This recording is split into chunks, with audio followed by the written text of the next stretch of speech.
Welcome, Marvelites, to another edition of the MCUExchange podcast. My name is Aaron. I'll be your host for this episode. This is the third episode of an all-new rapid-fire edition of the MCUExchange podcast. Joining me is Charles So let's do this. and Joe. I'm ready. Let's go. All right. Shout out to our listeners through Spotify, Podbean, over at YouTube. We are less than 100 days away from the first Phase 4 movie, Black Widow. Yeah. And now we have a string of news ahead for the MCU. We have lots of big news in the past week.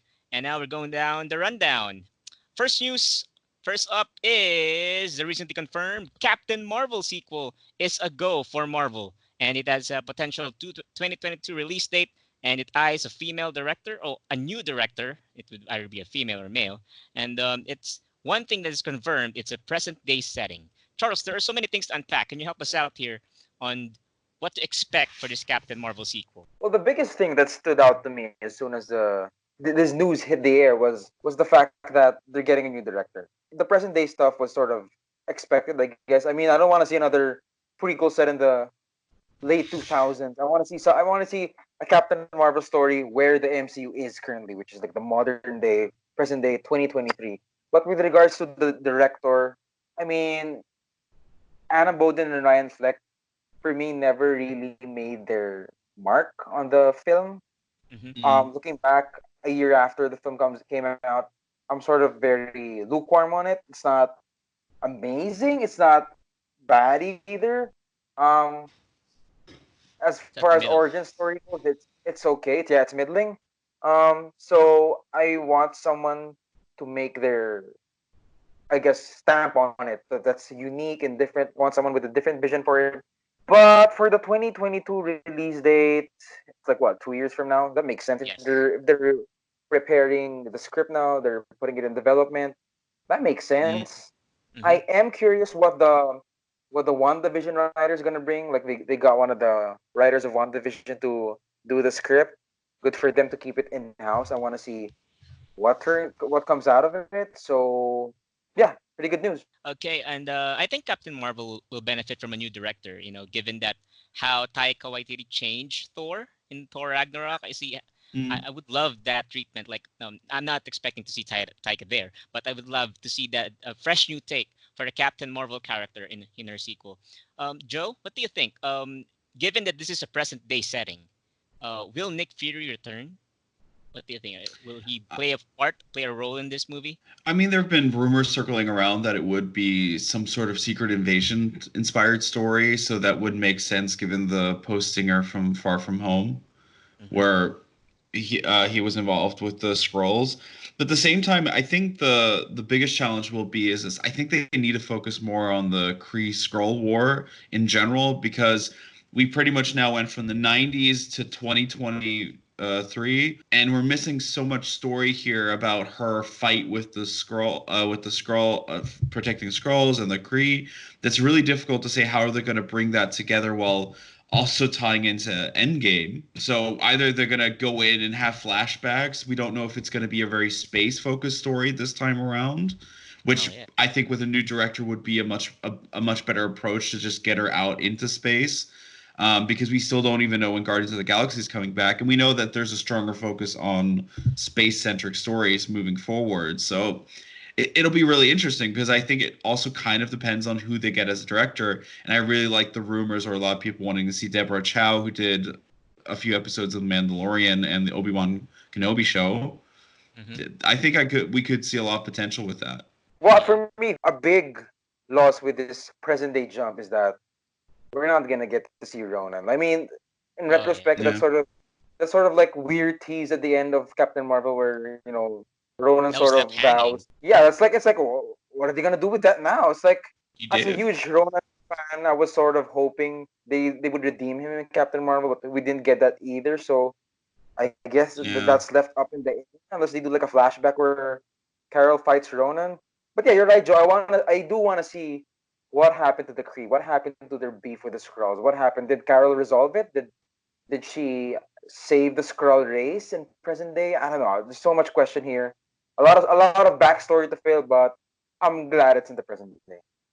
Yep. And I'm guessing as well, adult Monica Rambeau will be there, right? The one Oh from One yeah, Division. Yeah. True. Yeah. And it will be interesting to see the dynamic between adult Monica and Carol Danvers from this timeline. Will Lashana Lynch character reprise her role for this one? Or do you think Hmm. she will get left out, or just a simple Ooh. picture frame in the background or something like that? There's still questions to be answered, and yeah, we have still 2 years, so yeah. Probably a frame, maybe. I don't know if she's alive by 2023. I hope she Uh, is. She was. I Hmm. mean, if she was snapped, she'd obviously be back. So there's that possibility too. I could see a flashback involving, because the thing is with Captain Marvel is that she's such an overpowered character. You kind of have to bring her down to a certain human level, so they could use that like flashbacks to her past life before all these powers and flying through space, and they could bring the actress back that way. Yep. And with the 2022 release date, it goes same as the same release date with Black Panther 2. So 2022 will be as big of a year as 2021. And now moving on to the next True. Yeah. news. Yep, moving on to the next news is we have several Falcon and the Winter Soldier news that we break down the past week. We have the rumor, or I don't know if it's a rumor of the Thunderbolts debuting in the Disney Plus series. Do you think is it good that villainous team will be debuting in a Disney Plus series instead of a movies, Joe? I I was thinking about it. I don't think they're going to establish it, but they're going to tease it in the show because they have the perfect setup. Zemo's in it. Zemo is like the leader for the Thunderbolts for most people. And I mean, as an Austrian, of course, seeing the actor is also really happy, really good. But the thing is I think they're not going to jump into it as fast as the rumor seems to imply. I think more that whatever happens in that show becomes the motivation for him to start the Thunderbolts, because they could go different directions. Either it's a team that Zemo develops on his own, or on the other side, they kind of go with the direction that the government, after losing whatever happens to U.S. agents, that he kind of becomes like the good guy that has to watch over the villains that are being brought to the good side now with the Thunderbolts team, but he kind of is being played with by Zemo. So they can do a lot of different things. Plus, with Taskmaster arriving in Black Widow, it feels like there's a general setup here as well to just build up towards a more villain centric team up show, alongside which seems to be a massive rumor going towards Young Avengers. So that could be an interesting contrast to have like two team up shows that end up. I mean, I've always been a huge Thunderbolts fan. So God knows how many Thunderbolts articles do we have on the website right now. We have like 5, like talking about how the Dark Avengers or Thunderbolts are sort of imminent. Like their appearance in the MCU is imminent, and I mean, finally, fucking finally, that we're getting them in Falcon and the Winter Soldier.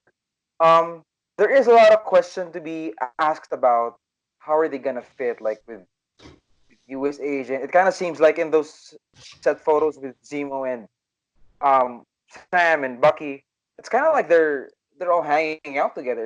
It's not like they're fighting. It's like they're like at Mm, some point in the film, they sort of meet up and do something. That's what at least it looks like from the set photos. So could Zemo be fucking playing with them, and maybe he's sort of pretending that there's a bigger threat out there, but turns out Zemo is the one orchestrating the big threat. It Hmm. could be something like that. So um, there are also sort of casting reports about this Japanese actress sort of being one of the original Thunderbolts. So there's definitely a mm. lot of credence towards this rumor. So it's not out of the blue. It definitely makes a lot of sense. I'd say it's sort of 60 to 70% gonna happen, but let's see. I think it would be fun if you, considering that now Black Widow is kind of the start of a new saga, that they pay homage to the original one with with Iron Man being greeted by Nick Fury, to have Yeah. just Zemo show up in the post credit stinger, the recruit Taskmaster. Oh, Oh yeah. and that in the way that the order of the films right now is that Black Widow is the first one, and the next MCU property after that is Falcon and the Winter Soldier. And Black Widow, as you said, Joe, it should set the stage or plant the seeds for a full team up down the line at the end Mm. of the Falcon and the Winter Soldier. Yeah. and who knows what will happen? Like a Thunderbolts film in Phase 5. Anyone? How fucking good does the U.S. agent costume look? Looks fucking sick. Oh yeah. Yes. One big talking point I got from that, from seeing those photos, is that I think he has the actual shield. They managed to get it from Sam. So Yes. I think, if I'm guessing, like sort of the plot of the film, I think early in the film, Sam does get pressured to give up the shield, and he sees the shield and like, oh, this guy fucking sucks. Why did they give up the shield? I think that's gonna be like a sort of a his arc in the film. But yeah, it was Mm. very interesting to see John Walker in a cast with a wedding ring. Someone pointed out yesterday he was married. He Mm, had a cast, but like the next photo was that he was in the full suit. So I think there's gonna be like an element of him having to take a serum whenever he gets in the suit because yeah. he looks super frail. I remember someone got their picture taken with Rupert Wyatt or Rupert, what's his name? Wyatt White Russell Russell. in Alright, so Atlanta, and he looked fucking skinny. He looked like a fucking crackhead. So I think he's gonna be like a frail veteran that they're gonna juice him up whenever he's gonna get in the costume. I mean, we technically had a little element of that storyline with like an extra serum in Agents of Shield with the Patriot. I Yeah. doubt they'll connect that, but they could take some elements with him having to regularly take it to keep his powers. So he's not like Cap, where he's just full on Captain America, but he just has to pretty much use this juice consistently to stay the way he is. What Yeah. confused me is that we have the shot of him with the broken arm, and I always wondered if they shot the before and after sequence at the same time. So when he starts off as U.S. agent, and then something at the time when he gives the shield up, and the powers just went away, and his broken arm is from the fight with Sam, for example, or Winter Soldier. So there's a lot Mm. of really fun speculation one can make with those shots because it seems Etc. like they're shot out of order. Yeah, it's either a before and after shot there. And it's just gonna it well maybe they've released that sort of released that because to make fans confused. Yeah, and I believe Bucky and Sam will do something about that. I don't know if Sam willingly gives up the shield or the government takes it from him. But the question is, are they still on the run? I don't believe they are, right? After Avengers Endgame, about the Sokovia Accords and stuff like that, after their sacrifice and the big battle after Avengers Endgame, I don't think they're still on the run. So there must be a pretty good reason why the government will take the shield from Sam. Yeah, Mm. someone pointed out on Twitter. I forgot who, but someone that guessed maybe the government got the shield because Sam didn't sign the accords. Like, yo, we're not gonna fucking arrest you, but because you didn't sign the accords, you can't have that shield. Which is ironic because that shield isn't from that timeline. It's Yeah. literally from Yeah. another dimension, another multiverse. So I wonder if there is gonna be a scene where Sam literally says, "This shield isn't even from this Earth. Oh You man. don't And technically own it. It's technically owned by another Captain America, but he's not here." I wonder if there's gonna be like a discussion about that. in addition, Captain America was a big fan of the Accords too. Yeah, All right. I guess we're gonna find out soon that when Falcon the Winter Soldier comes out this fall. And let's now move on to the next news, and we have a freshly released news here. Um, there's been rumors that there's speculation that there will be a season two for the Loki Disney Plus series, and the confusion here is there's this understanding that the Disney Plus series is only just form of miniseries where it's just a standalone series for one season, and it doesn't branch out to another season. Charles, what do you think? Is this going to be the plan for the other Disney Plus series as well, like for WandaVision, for Falcon and Winter Soldier, having season two, season three, and four and beyond? yeah. So a bit of a backstory. I've sort of known this report. Me and Charles were told about this like a month ago or something. And but at that point when we got the news, we couldn't exactly talk about it anywhere. So I was surprised when it came out when I woke up. So yeah, it's weird because the assumption for the most part was that these Disney Plus shows were gonna be like, as you said, mini series, and they're not exactly planned to have multiple Season. seasons. But then again, Mandalorian has season 2, so it's definitely surprising. I mean, out of all the shows to get a second season, Loki was one I wasn't exactly expecting because on its Mm. own, the Loki show isn't something that massively excites me because nothing against Tom Hiddleston, but I think his run as Loki is as good as done. I would have loved to see another version of Loki, like a female version of Loki. It looks like we're getting that, but again, we're still getting Tom Hiddleston. But man, if we had like a Loki show and Loki was just a female the whole time, that would be fucking amazing. But yeah, if they're gonna do a second season of Loki, then they probably have a game plan, meaning whatever happens in Thor: Love and Thunder, whatever happens in the Loki show, it's gonna leave a lot of room for more stories, which I'm mixed. I have mixed feelings for.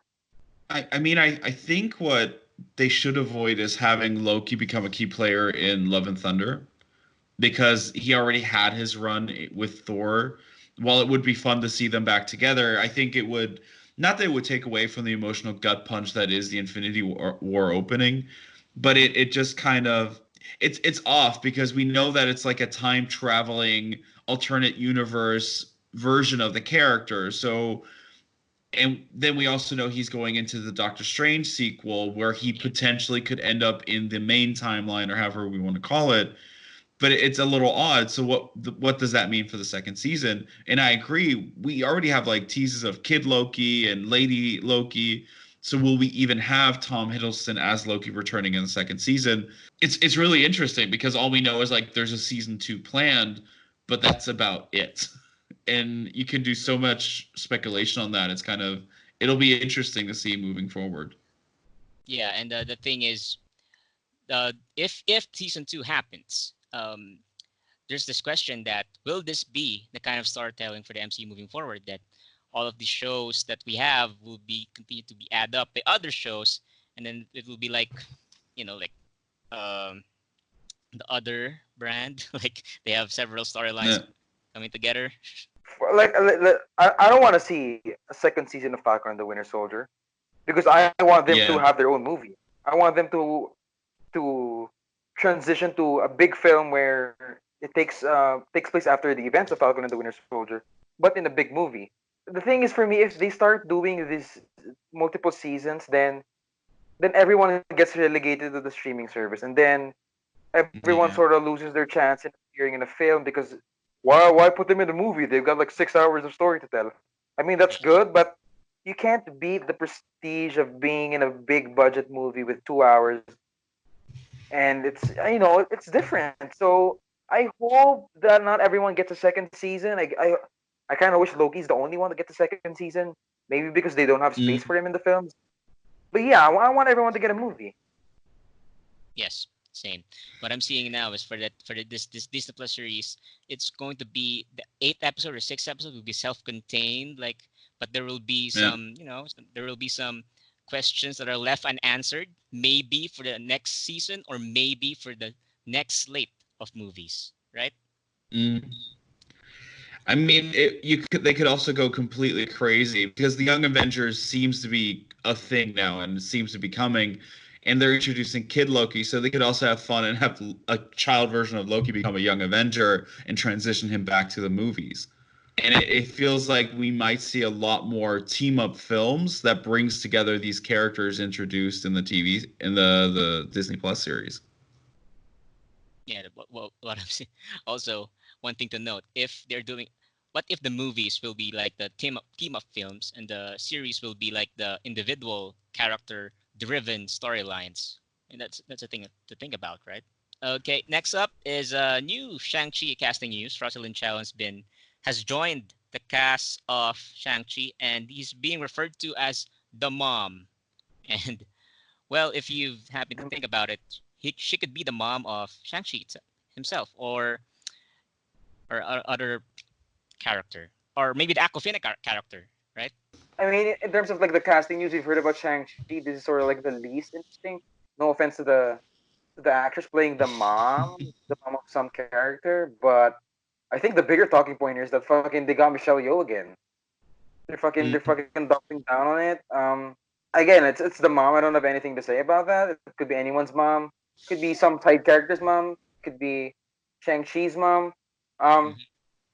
I heard like I think it was a 4chan leak saying that the Mandarin might not even be Shang-Chi's dad here in Oh, this particular. Oh. really?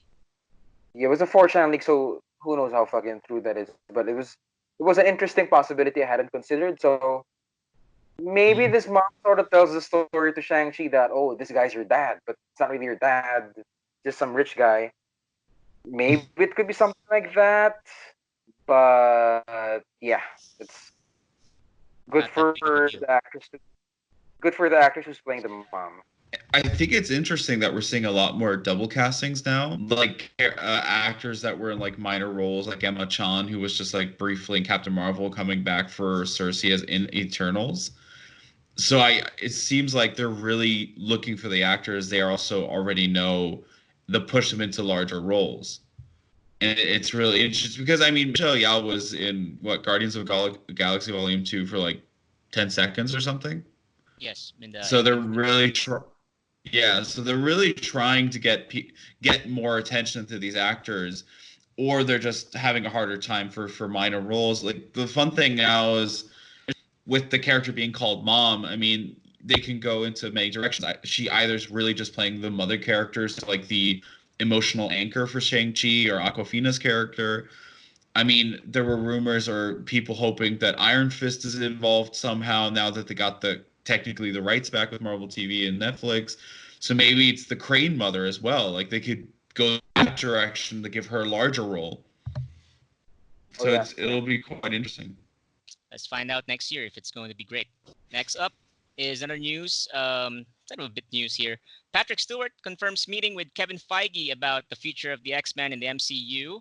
And I think this is just a meeting where they talk about what went wrong and right, about the Fox X-Men universe. And many people are speculating for Stewart if he will be reprising his role for the MCU, but he turned that down in the interview. And he said that if it weren't for Logan, I would still do it. But the send off for his character in Logan was so special, so stunning. It was great. What do you guys think?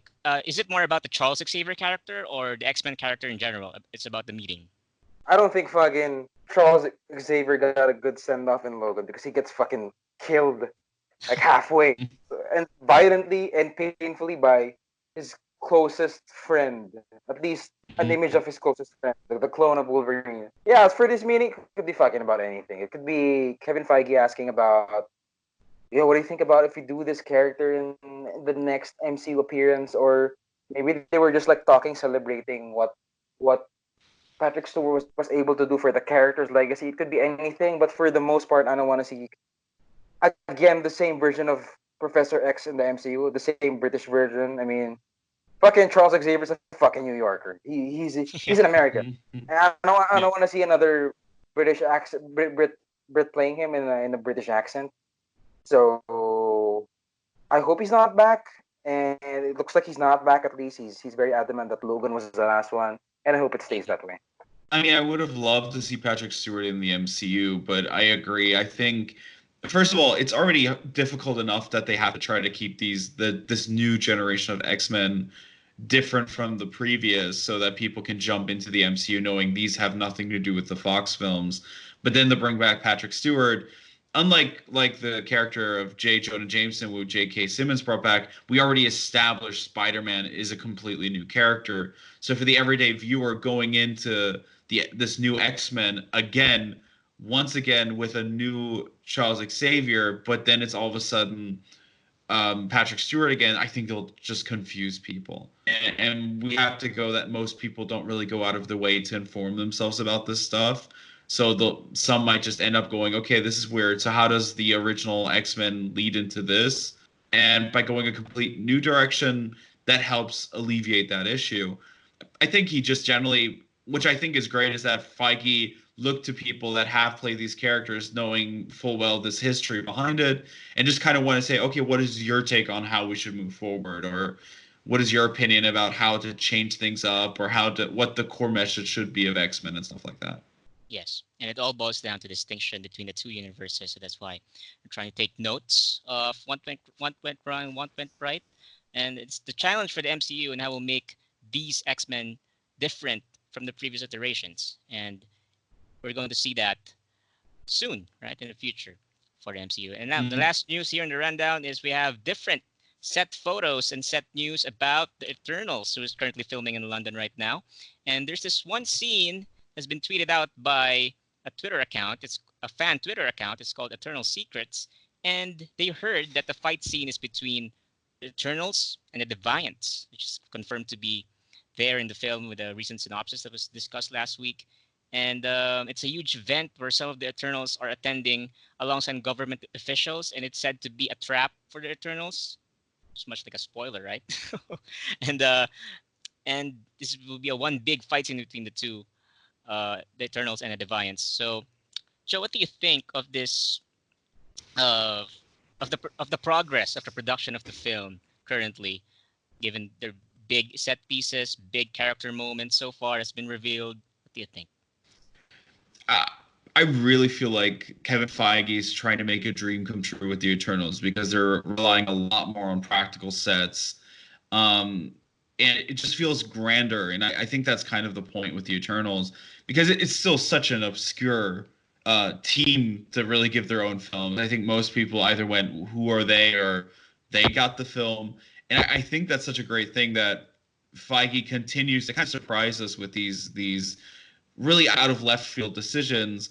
What I find great is this is such an amazing cast. So they have some incredible actors here, and just seeing these behind the scenes photos, it we still have no idea because we don't know who the deviants are, the Deviants.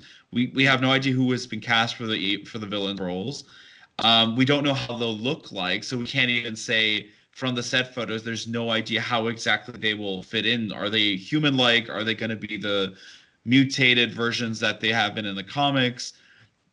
So it's really interesting that they're kind of playing up this mystery with a property where most people don't really know the story behind it. And if the story really consists of like over 1,000 years or 10,000 of years of history where the Eternals are around, that Mm-hmm. this might be like that turning moment where they have to reveal themselves. It sounds interesting. It's very vague to a certain degree, but it sounds like they're really trying to do something new to up the ante for Phase 4 moving forward. What I found interesting about the leak, quote unquote, was that the user was pointing out to a bunch of government figures, sort of in the scene, sort of setting up a trap for the Eternals or maybe the Deviants are setting up. I wonder if that's Sword, All right. because Sword is sort of like having an increasing presence in the MCU, starting with the post credit stinger of Far From Home, and then WandaVision, and then Captain Marvel, obviously. I wonder if Sword is gonna be like the next Shield, basically. Like every movie's gonna have sort of a presence of Sword doing Yeah. something. I Mm-hmm. wonder if that's how it ties in. Um, but yeah, most like Joe said, I'm curious how the deviants are gonna look. Are they gonna look like Thanos? Are they gonna like be able to disguise themselves here on Earth? It's gonna be interesting. We saw the picture of Gemma Chan making out with Kit Harington, and Richard Mm. Madden flying, sort of floating in the air, and then he's all like glammed up in like a super fashionable outfit, and yeah, it looks good, and I'm excited. Yeah, this will be interesting to see how the dynamic of a team changes over time because this will be a film that span over 7,000 years. So there will be a difference between how they talk, how they dress up, how they interact with one another, and that's one another interesting thing to point out for this film. And now we move on to the exchange where we talk about and dissect the latest rumors for the Marvel Cinematic Universe. First up is America Chavez, the character, could debut in Doctor Strange in the Multiverse of Madness. Guys, is this a yay or a nay kind of thing? Like, what do you think? Is this going to be a big thing moving forward, or just a rather or a rumor that's just there for speculation purposes? Charles? Like it makes sense, right? When you think about what America Chavez's powers are and what the Doctor Strange film's subtitle is. It's like multiversal traveling and some crazy shit, and America Chavez's powers are fucking crazy shit. Um, it's weird because the casting call says that they're just looking for someone Hispanic to play a teenager who's gonna be like a sort of a lead in the film. That could be anyone. I mentioned before we recorded that people could have had the same reaction when they cast Chiwetel Ejiofor in the first Mm. film. They cast him as an African American sorcerer, or like, rather a black sorcerer. Then you think it's Brother Voodoo, but he's not. He ended up being Mordo. So it could be Miss Marvel, Miss America, and it could be not Miss America. So I'm sort of in between yay or nay with this one. I'm unsure as well because the question is how it's set up. Is she going to be like the person who kind of is the eyes for the audience into the multiverse? Because while we know Doctor Strange, at this point he'll be so powerful that they might want to use her as a surrogate character to kind of question the weirdness of what is happening. Um, it's just really tough to say what her role exactly would be. Would she be from the original timeline to go through the multiverse, or maybe she even is the catalyst? I think America Chavez is a good choice, but it's a really difficult thing to say how she fit because at this point, Doctor Strange 2 is so full of characters. It is a little baffling how that would work out because they say rumors that Loki's going to be combined, the WandaVision show is going to be combined, will lead into it, and what if makes sense to lead into it as well. So it'll be really interesting what direction. I'm yay on America showing up, but I'm also really curious how big of a role she'll have because this film sounds completely filled to the brim with characters. Yes, and there's also this thing where we reported several months ago that unexpected characters could debut in Doctor Strange and the Multiverse of Madness, and that was stated by Kevin Feige. And America Chavez should, I think, one of the characters that would debut, one of the unexpected characters to debut in this movie. So I think it's a yay for me in terms of we're seeing a new character trying to be introduced in the MCU, like, or expanding here in the post Infinity Saga, and I think it's a good thing. Now we're moving on to the next rumor, and this just came in earlier, and it sent shockwaves to the internet. I don't know if it's true or not, but it's being rumored that there will be a Secret Invasion Disney Plus series, or at least a series that's based on that. Is this a yay or a nay for a Disney Plus series to tackle a massive storyline like this, Joe? Uh, I really don't want Secret Invasion as such to be the main storyline in the Disney Plus series. Because mostly I just think it's such a big event. And the whole point of it is that the heroes we love and we've got to know are Skrulls, in fact. But the thing is, right now it feels like there's no setup for it. We know Skrulls are here, but they're good guys. We Mm-hmm. have not been introduced to actual evil Skrulls, which they could introduce via Captain Marvel 2, because that film left open how war shapes people, so they could play on the fact that she's been helping the Skrulls, but there's like a small subgroup that's been growing and growing, and that's actually trying to take over, and that kind of leads into Secret Invasion. To be honest, if they want to do it smart, I think a show like Marvel's, like the original Marvel's storyline, where it was just about normal, everyday people living in a world with superheroes, that hints and kind of leads into a Secret Invasion storyline rather than just a full-on Disney Plus Secret Invasion story. Because you just need all these big characters in a D Plus series. I don't know if they're going to do that or if they're going to focus on a smaller group. It's a rather odd yet surprising rumor. Charles? Nay for a big story getting relegated to a streaming service. I think Secret Invasion is sort of, in terms of, I guess, scale and like effects and like just the wideness of the story, it's definitely an Infinity War slash Endgame sort of project. It's sort of something that you Yeah. gotta like. I agree that you can't do it in 2 hours. You need a little, I guess, like two films, but you need more than an hour. But yeah, I don't want to see it get relegated as a quote unquote TV show, as opposed to it possibly happening. I mean, yeah, we've heard like for so long now that this could be the next big story. I mean, I wasn't too particularly excited by the comic. I mean, I'm actual friends with the artist who fucking drew the entire thing, and I was talking about him like a few months ago when I was hanging with him. Like, oh, how would you feel if they made Secret Invasion a movie? He'd be like, well, I'd be honored because I was the one who drew it, but he can't see, even he told me that he couldn't see it happening with the current stuff they're setting up. But maybe within the next 3 years there'll be like clear seeds. Oh shit, this is where we're leading to a Secret Invasion story. So like the America Chavez um story, I'm gonna be sort of thumbs on the side, not up or down. Got it. Well, for me, same. It's a nay or a thumbs down for me because this is really a massive, massive movie, a massive storyline. This is like the same level of Avengers Infinity War and Avengers Endgame.